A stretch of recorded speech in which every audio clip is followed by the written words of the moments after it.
All right, welcome back everybody for another deep dive.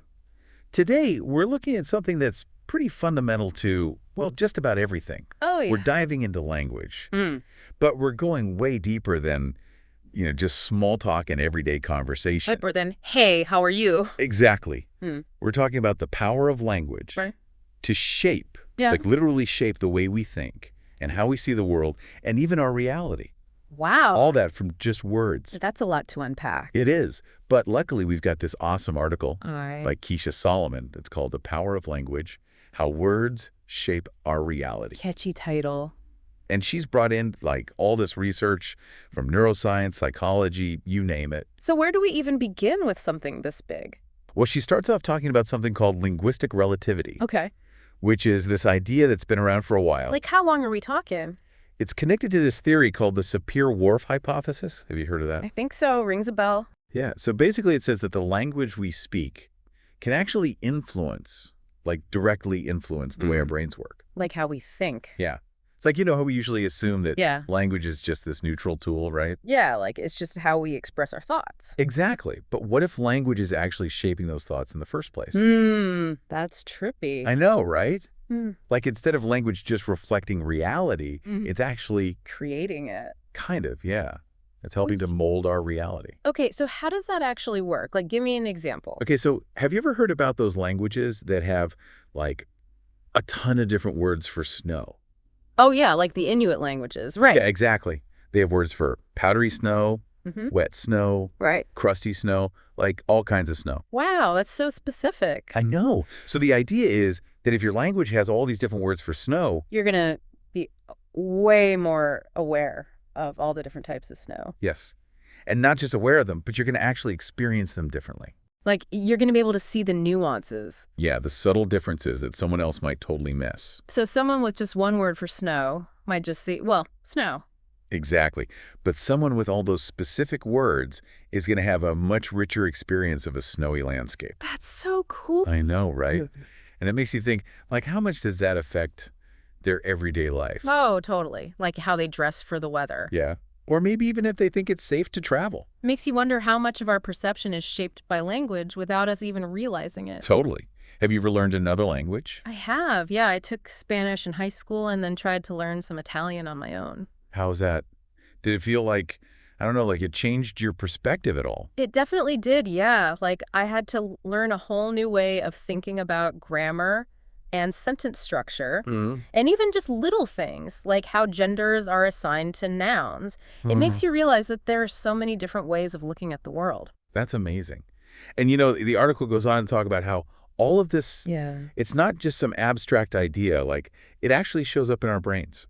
Wait, really? Yeah, like different languages actually activate different brain patterns. Whoa, no way. Yeah. There was this study back in 2008 Yeah. by a researcher named Tan and a bunch of others where they had people speaking different languages while they were hooked up to like brain scanners. So they could see what parts of the brain were lighting up. Exactly. And guess what they found? I don't know, tell me. So depending on which language the person was speaking, Yeah. their brains showed totally different patterns of activity. Wow, so like speaking French literally uses different parts of your brain than speaking, say, Spanish. It seems that way, yeah. Like our brains are literally wired differently. That's mind-blowing. I know, right? It's Yeah. almost like we've got multiple brains in one. And each language has its own dedicated space. Yeah, and you know how sometimes you feel like you're thinking in another language? Oh, yeah, totally. Well, it turns out that might be more literal than we realize. Wow, I never thought about it like that. It's crazy, right? And it's not just the languages we learn later in life either. Right. The sounds and patterns of our native language, like the ones we hear as babies and little kids, Yeah. those have a really powerful effect on our brains. Like they lay the foundation for everything else. Yeah, they create these neural pathways that become like ingrained over time. So basically, the language we grew up with shapes how our brains develop, It seems so. which means it's shaping how we think, how we perceive the world, everything. Exactly.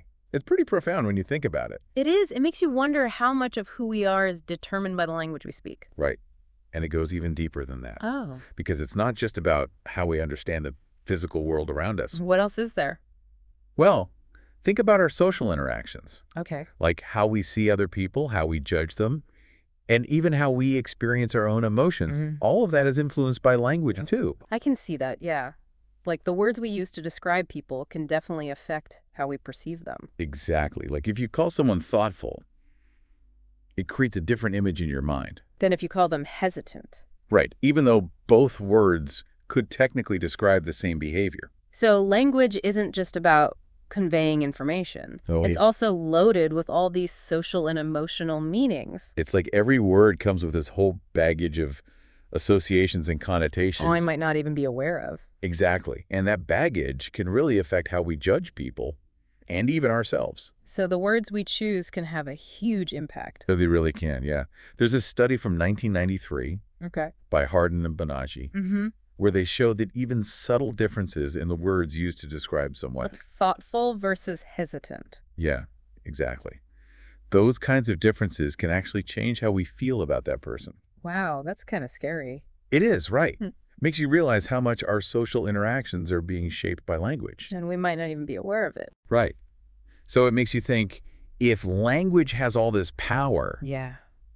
can we use it intentionally, like to create a better reality for ourselves? Ooh, good question. Because if language can shape our thoughts and emotions, maybe we can use it to shape them in a more positive direction. I like where you're going with this. And the article actually talks about this. It brings in the work of Eckhart Tolle. Oh, I've heard of him. Yeah, he's a spiritual teacher and author. What does he say about language? Well, he's all about the power of mindful language. Mindful language. Yeah, like being aware of the words we use, both when we talk to others and when we talk to ourselves. That makes sense. Because he says that our inner dialogue, that constant chatter in our heads, Yeah, I know that chatter all too well. can be filled with a lot of negativity and self-criticism. Oh, for sure. And we might not even realize how much we're putting ourselves down with our own thoughts.